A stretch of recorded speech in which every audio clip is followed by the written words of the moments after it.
23 சொல்லுகிறது, word is medicine. அவருடைய வார்த்தை நமக்கு ஔஷதமாம். His word is medicine. இந்த திருவார்த்தை தான் நம்மை சுகமாக்கும் ஔஷத மருந்தே. So do not neglect the word of God in your life. ஆகவே தேவனுடைய வார்த்தையை உங்கள் வாழ்க்கையிலே அசட்டை பண்ணி விடாதீர்கள்.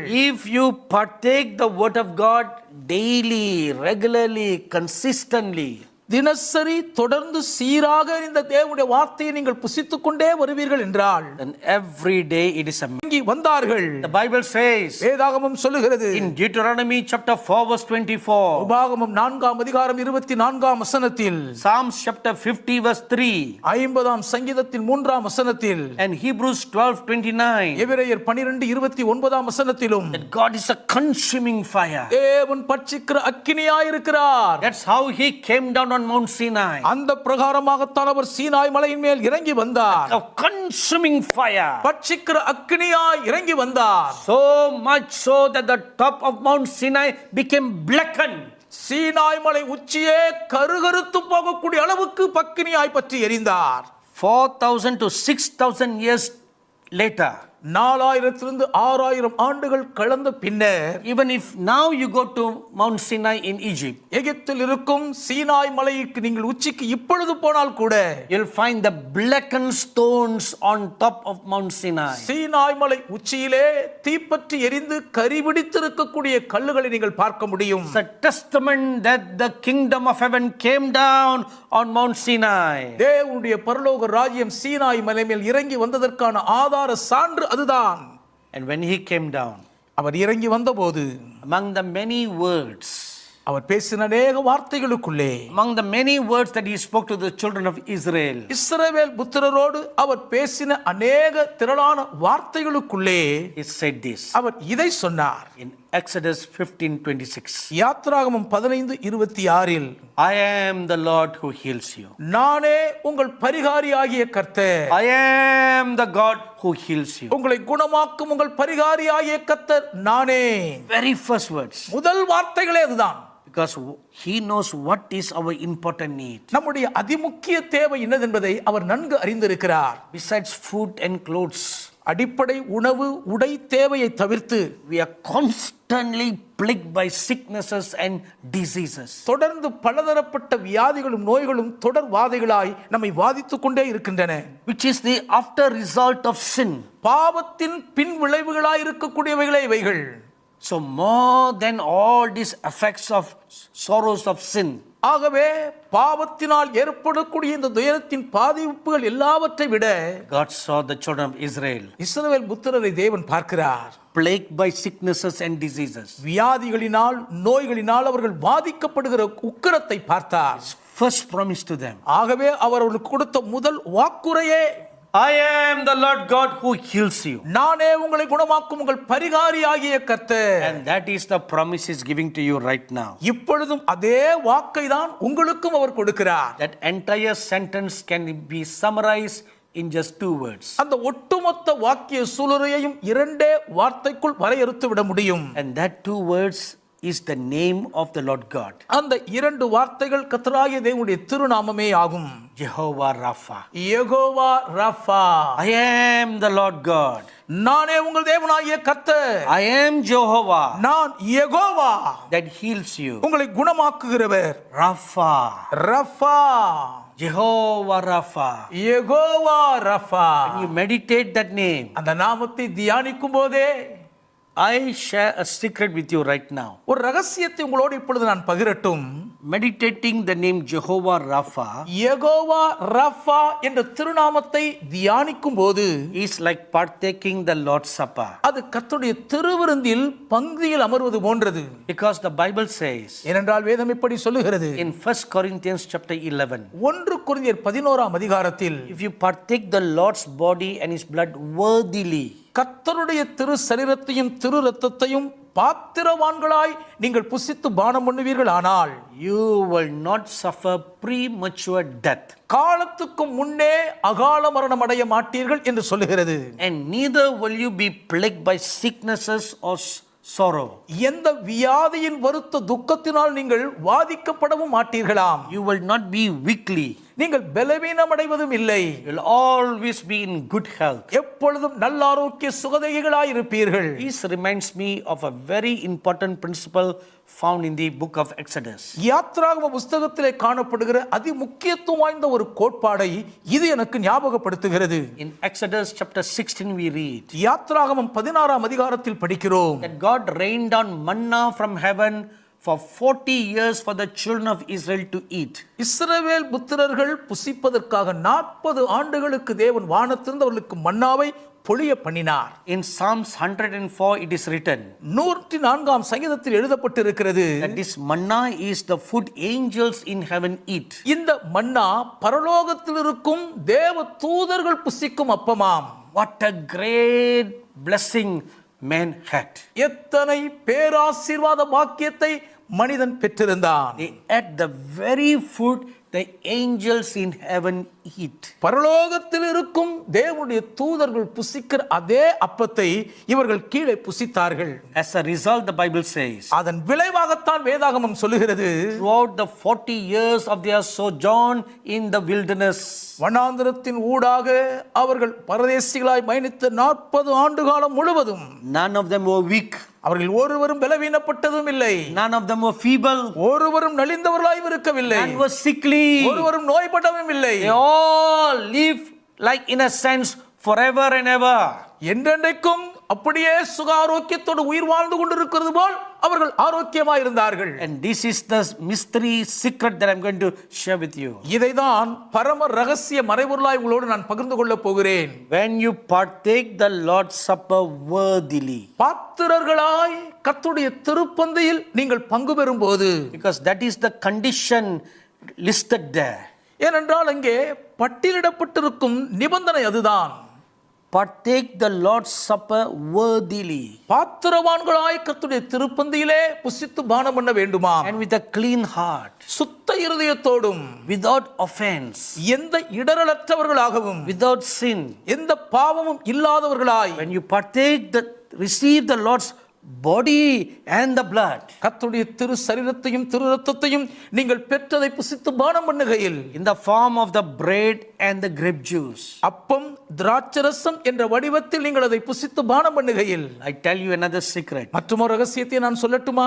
The Lord Jesus said, கர்த்தராகிய இயேசுவானவர் சொன்னார், you're partaking my flesh, நீங்கள் என் மாம்சத்தை புசிக்கிறீர்கள், you're partaking my blood. என் ரத்தத்தை பானம் பண்ணுகிறீர்கள். And the Lord Jesus said, ஆண்டவர் இயேசுவானவர் சொன்னார், I am life, நானே ஜீவன், eternal life. நித்திய ஜீவனாய் இருக்கிறேன். When you partake the flesh, the bread and the blood, the grape juice, ஆகவே அந்த மாம்சமாயிருக்கும் அவருடைய அந்த அப்பத்தை புசித்து அவருடைய இரத்தமாயிருக்கும் திராட்சரசத்தை நீங்கள் பானம் பண்ணும்போது, you are partaking the very life of the Lord Jesus. கர்த்தராகிய இயேசு கிறிஸ்துவானுடைய ஜீவனையே நீங்கள் புசித்து உள்வாங்கிக் கொள்கிறீர்கள். Let me share with you another mystery. மற்றும் ஒரு மறைபொருளை உங்களுக்கு நான் பகிரட்டும்.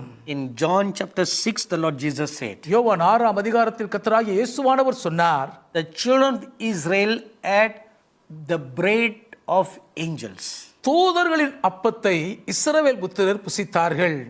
But he said, ஆனால் மேற்கொண்டு சொல்லுகிறார், but I give you, நானோ உங்களுக்கு கொடுப்பது, I am the bread of life. நானே ஜீவ அப்பம், Not the bread of angels. தூதர்களின் அப்பம் அல்ல, My bread, என் அப்பம் இது, my life. என் ஜீவன் இது. How blessed you are. எவ்வளவு ஆசீர்வதிக்கப்பட்டவர்களாய் இருக்கிறீர்கள். Children of Israel only ate angels' food. இஸ்ரவேல் புத்திரர்கள் தூதர்களின் அப்பத்தை மட்டும்தான் புசித்தார்கள். But through the death and resurrection of the Lord Jesus, ஆனாலும் கர்த்தராகிய கிறிஸ்தேசுவானுடைய மரணம் உயிர்த்தெழுதல் மூலம் you have the privilege to partake his very flesh and drink his very blood through the Lord's Supper. கர்த்தருடைய திருப்பந்தியின் மூலம் கர்த்தருடைய மாம்சத்தையே அவருடைய திரு ரத்தத்தையே புசித்து பானம் பண்ணும் மகத்தான ஸ்லாக்கியம் பெற்றிருக்கிறீர்கள். This is the great grace the Lord made available to the church in these days. இந்த நாட்களில் திருச்சபைக்கு ஒரு மிக பெரிதான கிருபையாக இந்த பாக்கியத்தை தான்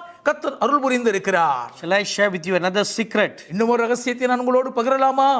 In Genesis chapter 2 and chapter 3 we read, ஆதியாகமம் 2-3 அதிகாரங்களில் நாம் படிக்கிறோம், God told Adam and Eve, ஆதாம் ஏவாளிடம் தேவன் சொன்னார், all the trees that are bearing fruit in this garden are for you. இந்த தோட்டத்திலே கனி கொடுக்கிற விருட்சத்தின் கனிகள் எல்லாம் உங்களுக்கு தான்.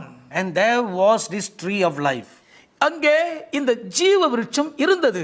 And every time they partake the fruit from the tree of life, ஜீவ விருட்சத்தின் கனியை எடுத்து அவர்கள் புசித்த போதெல்லாம் they were always staying young. அவர்கள் என்றென்றும் இளமையாகவே இருந்தார்கள். No death, மரணமே இல்லை, no sin, பாவம் இல்லை, no sorrow, ஒரு துக்கமும் இல்லை, no pain, ஒரு வேதனை இல்லை, no disease. ஒரு நோயும் இல்லை.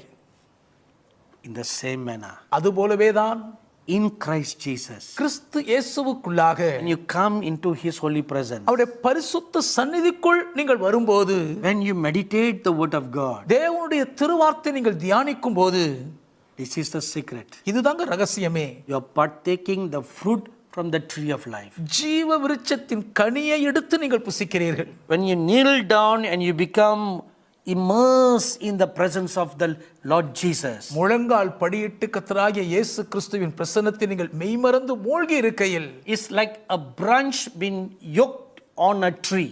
அது ஒரு மரத்தோடு ஒரு கிளை அப்படியே பிணைந்திருப்பது போல் இருக்கும். The branch sucks out water and nutrients from the tree trunk. அந்த மரத்தின் வேர் தண்டிலிருந்து இந்த கிளை தனக்கு வேண்டிய நீர் சத்தையும் ஊட்டச்சத்தையும் எல்லா நிறைவோடு உரிந்தெடுத்துக் கொள்கிறது. The same way, அதுபோலவே தான் when you are yoked through waiting on God, தேவனுடைய திரு சமூகத்தில் காத்திருப்பதன் மூலம் அவரோடு நீங்கள் நுகத்தில் பின்னி பிணைந்திருக்கையில், you are drawing life from him. அவருக்குள் இருக்கிற ஜீவனை நீங்கள் உள்வாங்கி உரிந்தெடுத்துக் கொள்கிறீர்கள். That's the eternal life. அதுவே நித்திய ஜீவனாய் இருக்கிறது. If your heart is clean, உங்கள் இருதயம் சுத்தமாக இருக்கும் என்றால், mind is clean, மனம் தெளிவாக இருக்கும் என்றால், and you walk before God with a perfect heart, தேவனுக்கு முன்பாக உத்தம இருதயம் உள்ளவர்களாய் நீங்கள் நடந்து கொள்கையில், how can any sin or sickness come on your body? அது எப்படி எந்த பாவம் எந்த வியாதி உங்க சரீரத்துக்குள்ள வர முடியும்? This is the secret இதுதானே ரகசியமே. that God has kept for us, the hidden manna. தேவன் நமக்காக மறைவான மன்னாவாக வைத்திருக்கும் பாக்கியம் இது. The hidden fruit from the tree of life. அந்த ஜீவ விருட்சத்தில் மறைந்திருக்கும் மறைவான ஒரு கனி. Where is the hidden manna? அந்த மறைவான மன்னா எங்கே இருக்கிறது? Where is the hidden fruit of the tree of life? ஜீவ விருட்சத்தின் மறைவான கனி எங்கே இருக்கிறது? Right here. இங்கே தான் இருக்கிறது. Right here in the book of life. ஜீவ புஸ்தகமாகிய இதற்குள் இங்கே மறைந்திருக்கிறதே. That is why the Lord Jesus said, அதனால் தான் கர்த்தராகிய இயேசுவானவர் சொன்னார், in Matthew chapter 4 verse 4, மத்தேயு 4:4, man shall not live by bread alone, மனுஷன் அப்பத்தினாலே மாத்திரம் பிழைப்பதில்லை, but by every word that proceeds from the mouth of God. ஆனால் தேவனுடைய திருவாயிலிருந்து புறப்படுகிற ஒவ்வொரு வார்த்தையினாலும். This Bible contains every word that proceeded from the mouth of God. தேவாதி தேவனுடைய திருவாயிலிருந்து புறப்பட்ட எல்லா வார்த்தைகளும் இந்த பரிசுத்த வேதாகம் தன்னகத்தே முழுவதும் அடக்கி கொண்டிருக்கிறது. That is why it is written, அதனால் தான் இது எழுதப்பட்டிருக்கிறது, that every word is inspired by the Holy Spirit. இதில் இருக்கிற வார்த்தைகள் எல்லாம் தேவனுடைய பரிசுத்த ஆவியானவரால் ஏவப்பட்டவைகளாய் இருக்கின்றன. The prophets and the apostles were moved by the Holy Spirit and they spoke by inspiration. தீர்க்கதரிசிகளும் அப்போஸ்தலரும் பரிசுத்த ஆவியானவரால் ஏவப்பட்டு அந்த ஏவுதலினாலே உரைத்தார்கள். When you meditate the word, அந்த வார்த்தையை நீங்கள் தியானிக்கும் போது, Proverbs chapter 4 verse 20 to 23 says, நீதிமொழிகள் 4:22-23 சொல்லுகிறது, word is medicine. அவருடைய வார்த்தை நமக்கு ஔஷதமாம். This word is medicine. இந்த திருவார்த்தை தான் நம்மை சுகமாக்கும் ஔஷத மருந்தே. So do not neglect the word of God in your life. ஆகவே தேவனுடைய வார்த்தையை உங்கள் வாழ்க்கையிலே அசட்டை பண்ணி விடாதீர்கள். If you partake the word of God daily, regularly, consistently, தினசரி தொடர்ந்து சீராக இந்த தேவனுடைய வார்த்தையை நீங்கள் புசித்துக் கொண்டே வருவீர்கள் என்றால், then every day it is a medicine for you. அப்படி என்றால் ஒவ்வொரு நாளும் அது உங்களுக்கு ஔஷதமாகவே ஏறிக்கொண்டே இருக்கும். Medicine for your spirit, உங்கள் ஆவிக்கான ஔஷதமா இருக்கும், medicine for your soul, உங்கள் ஆத்துமாவுக்கான ஔஷதமா இருக்கும், medicine for your body. உங்கள் சரீரத்துக்கான ஔஷதமா இருக்கும். So the Lord Jesus said, ஆக கர்த்தராகிய இயேசுவானவர் சொன்னார், the kingdom of God is coming near you. தேவனுடைய ராஜ்யம் உங்களுக்கு சமீபமாய் வருகிறது. The Lord Jesus is the kingdom of God. கர்த்தராகிய இயேசு கிறிஸ்துதான் தேவ ராஜ்யமாக இருக்கிறார். He is the kingdom of God. அவரே தேவனுடைய ராஜ்யமாக இருக்கிறார். He was the walking kingdom of God on this earth. இந்த பூமியிலே நடமாடுகிற தேவனுடைய ராஜ்யமாக கர்த்தராகிய கிறிஸ்து இயேசுவானவர் இருந்தார். And earlier on I told you, ஆரம்பத்தில் உங்களுக்கு நான் சொன்னேன் அல்லவா, in Revelation 21 verse 4, வெளிப்படுத்தல் 21 4ஆம் வசனத்தில், no pain, no sorrow, no sickness, no death in the kingdom of God. தேவனுடைய ராஜ்யத்தில் மரணம் இல்லை, துக்கம் இல்லை, அழுதல் இல்லை, வருத்தம் இல்லை, வியாதி இல்லை. And all during the ministry of the Lord Jesus, கர்த்தராகிய இயேசு கிறிஸ்துவானவர் ஊழியம் செய்த நாட்கள் முழுவதுமாக he demonstrated that. அதை அவர் பிரத்யட்சமாய் விளங்கி பண்ணினார். He demonstrated that he is the kingdom of God. ஆமே, தேவனுடைய ராஜ்யம் என்பதை பிரத்யட்சமாய் விளங்க பண்ணினார். And that kingdom of God has come near to the people. அந்த தேவனுடைய ராஜ்யம் ஜனங்களை கிட்டி நெருங்கி வந்திருக்கிறது என்றார். Because we read in Acts chapter 10 verse 38. அப்போஸ்தலர் 10:38 இப்படி நாம் படிக்கிறோமே. The second part says, அதனுடைய இரண்டாம் பகுதி சொல்லுகிறது, he went about doing good and healing all who were oppressed of the devil, for God was with him. தேவன் அவரோடு கூட இருந்தபடியினால் அவர் நன்மை செய்கிறவராயும் பிசாசின் பிடியில் அகப்பட்ட யாவரையும் விடுவிக்கிறவராயும் சுற்றித் திரிந்தார். The phrase "for God was with him" can be said the kingdom of God was with him. தேவன் அவரோடு கூட இருந்தார் என்று சொல்லுகிற வாக்கியத்தை தேவனுடைய ராஜ்யம் அவரோடு கூட இருந்தது என்று எடுத்துக்கொள்ளலாம். And the Bible tells us வேதாகமம் நமக்கு இப்படி சொல்லுகிறது. in Matthew chapter 15 verses 29 to 31, மத்தேயு 15:29 முதல் 31ஆம் வசனம் வரை, wherever the Lord Jesus went, கர்த்தராகிய இயேசு கிறிஸ்துவானவர் எங்கெங்கெல்லாம் சென்றாரோ multitudes followed him. அங்கெல்லாம் திரள் கூட்ட ஜனங்கள் அவருக்கு பின் சென்றார்கள். Why were they following him? ஏன் இயேசுவுக்கு பின் சென்றார்கள்? To hear his words about the kingdom of God, தேவனுடைய ராஜ்யத்தை பற்றி அவருடைய வார்த்தைகளை கேட்கவும், and to be healed of all their infirmities. தங்களுடைய சகல பலவீன நோய்களிலிருந்து சுகமடையவும் சென்றார்கள். The mute was speaking, ஊமையர் பேசினார்கள், the maimed were made whole, சப்பானிகள் நடந்தார்கள், the lame were walking, முடவர்கள் நடக்கிறார்கள், the blind were seeing, குருடர் பார்க்கிறார்கள், those who had no organs in their bodies, உடல் உறுப்புகள் சரீரத்தில் இல்லாமல் ஊனமாயிருந்தவர்கள், those are the ones the Bible calls the maimed one. அவர்களை தான் ஊனர் என்று வேதம் சொல்லுகிறது. And when the Lord healed them, கர்த்தர் அவர்களை குணமாக்கிய போது they received new organs in their bodies. அவர்கள் தங்கள் சரீரங்களே புதிய உறுப்புகளை அவயவங்களை பெற்றுக்கொண்டார்கள். In Luke chapter 7 verse 21 we read, லூக்கா 7:21ஆம் வசனத்தில் படிக்கிறோம், that he cured many of infirmities, afflictions and evil spirits, and to many blind he gave sight. நோய்களையும் கொடிய வியாதிகளையும் பொல்லாத ஆவிகளையும் கொண்டிருந்த அநேகரை அவர் குணமாக்கி அநேகம் குருடருக்கு பார்வை அளித்தார். Now look at the scripture again. வசனத்தை மறுபடியும் பாருங்கள். There are two important words there. அங்கே இரண்டு மிக முக்கியமான வார்த்தைகள் இருக்கின்றன. Infirmities, பலவீனங்கள், afflictions. வியாதி, கொடிய வேதனைகள். Now these two convey two different meanings. இவைகள் இரண்டும் இரண்டு வித்தியாசமான அர்த்தங்களை கொடுக்கின்றன. Firstly, the word infirmities. முதலாவது பலவீனங்கள் என்ற வார்த்தை, It means disease, அப்படி என்றால் நோய்கள் என்ற அர்த்தம். sicknesses, வியாதிகள் and or disorder in the body. சரீரத்தில் இருக்கக்கூடிய ஒரு ஒழுங்கீனம் அல்லது சீர்கேடு என்ற அர்த்தம். That's like chemical imbalance. அது சரீரத்தில் வேதியியல் அமைப்பில் இருக்கிற ஏற்ற தாழ்வுகள். And you have DNA problem. அது மரபணுவில் இருக்கும் அடிப்படை சிக்கல். Earlier on I told you the story of Solomon. ஆரம்பத்தில் நான் உங்களுக்கு சாலமோனுடைய சாட்சியை சரித்திரமாய் சொன்னேன் அல்லவா? Solomon's story will come under this category of disorder. சாலமோனுடைய சரித்திர சாட்சி இந்த ஒழுங்கின சீர்கேடின் வரிசையில் தான் அமையும். Secondly is the word afflictions. இரண்டாவது பயங்கரமான வேதனைகள் என்று பார்க்கிறோம். In the original Greek language, மூல கிரேக்க பாஷையில் it conveys a meaning like this. இப்படி ஒரு அர்த்தத்தை அதற்கு கொடுக்கிறது. It's like taking a whip and scourge a person. ஒரு வாரை எடுத்து ஒருவரை அடித்து துவசம் செய்வது போலவாம் அது. So it is a scourge of disease. அது நோய்களினால் வருகிற வாரடி பாதை. Which means அப்படி என்றால் this particular sickness or disease came as a result of sin. இந்த குறிப்பிட்ட வியாதி அல்லது நோய் பாவத்தின் பக்க விளைவினால் ஏற்பட்ட பாதிப்பு. There is a healing record in the Holy Bible. பரிசுத்த வேதாகமத்திலே ஒரு அற்புதமான சுகம் சரித்திர பதிவாய் இருக்கிறது. In John chapter 5 verses 1 to 14. யோவான் 5ஆம் அதிகாரத்தின் முதல் 14 வசனங்களில் இருக்கிறது. We read that the Lord Jesus went to the pool of Bethesda to heal a man who was paralyzed for 38 years. 38 வருஷங்கள் கைகால் விழுந்து திமிர்வாதக்காரனாய் செயல்முடங்கியிருந்த ஒரு மனுஷனை தேடி கர்த்தராகிய இயேசு கிறிஸ்துவானவர் பெதஸ்தா குளத்து அருகே போனார் என்று பார்க்கிறோம். After healing him, அவனை சுகமாக்கின பின்பு he instantly got up. உடனடியாக இந்த மனிதன் எழுந்து விட்டான். After 38 years. 38 வருஷங்களுக்கு பின்னர் But the Lord looked at him and he warned him. ஆனாலும் கர்த்தர் அந்த மனுஷனை பார்த்து எச்சரித்தார். Sin no more. இனி பாவம் செய்யாதே. Lest a worse thing comes upon you. அதிக கேடானதொன்று உனக்கு வராதபடி நீ பாவம் செய்யாதே என்றார். Which tells us some hidden message. அப்படி என்றால் இதிலே மறைந்திருக்கும் ஒரு செய்தியை நமக்கு அது துப்பு கொடுத்து அறிவிக்கிறது. That the paralysis that came upon his body is a scourge of disease. நோயின் வாரடி வாதைதான் அந்த மனுஷனுடைய சரீரத்திலே பக்கவாதம் என்கிற திமிர்வாத நோயினால் பாதித்தது என்று அர்த்தம். Now I want you to ponder and look at